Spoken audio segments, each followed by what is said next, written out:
আরে দেখতে দেখতে তো শ্রাবণ মাস পড়েই গেল, তোমরা কি কেউ হাতে এখনো সবুজ চুড়ি পরোনি? আমি তো পরে নিয়েছি। So hello everyone, good morning, welcome back to my channel. বিয়ে হয়েছে 4 বছর, 4 বছরের মধ্যে এখনো সবুজ চুড়ি হাতে দেওয়া হয়নি। এবছর বরমশাই নিজে থেকে সবুজ চুড়ি এনেছিল, তার জন্য পরেই নিলাম। তো পরার পর দেখলাম খুব একটা খারাপ লাগছিল না, ভালোই লাগছিল।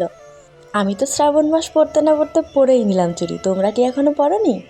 আর এদিকে দেখো, চুড়ি পরেছি বলে বরকে বললাম একটু ঘুরতে নিয়ে চলো, তাই চট করে একটু সাজুগুজু করে নিলাম আর একটা চুড়িদার পরে নিলাম। ঘুরতে যাওয়ার মধ্যে তেমন কোথাও যাবো না, বাজারে একটু কেনাকাটা ছিল বলে বাজারে গেছিলাম। ঘোরাটাও হলো আর কেনাকাটাও হলো। আর তোমরা আমার গায়ে যে চুড়িদারটা দেখতে পাচ্ছ, এটা অ্যাকচুয়ালি চুড়িদারই না, এটা মিশো থেকে আমার দিদি অনলাইনে অর্ডার করেছিল একটা শাড়ি। তো শাড়িটা তেমন একটা ভালো আসেনি বলে, যার জন্য দিদি আমাকেও একটা চুড়িদার বানিয়ে দিয়েছে আর দিদির জন্য একটা বানিয়ে নিয়েছে। বুদ্ধিটা বেশ ভালোই ছিল। আর এদিকে বানানোর পর চুড়িদারটা খুব একটা খারাপও লাগছিল না, বেশ ভালোই লাগছিল। আর আমার কাছে সবথেকে দুঃখের বিষয় হচ্ছে আমার নখ ভেঙে যাওয়া। তো সেই একটা নখ ভেঙে গেছে, একটা নখ ভেঙে গেছে বলে কিন্তু আমি সব নখ কাটিনি। আর তোমরা কমেন্ট বক্সে জানিয়ে তো কেমন লাগছিল আমাকে। Bye bye.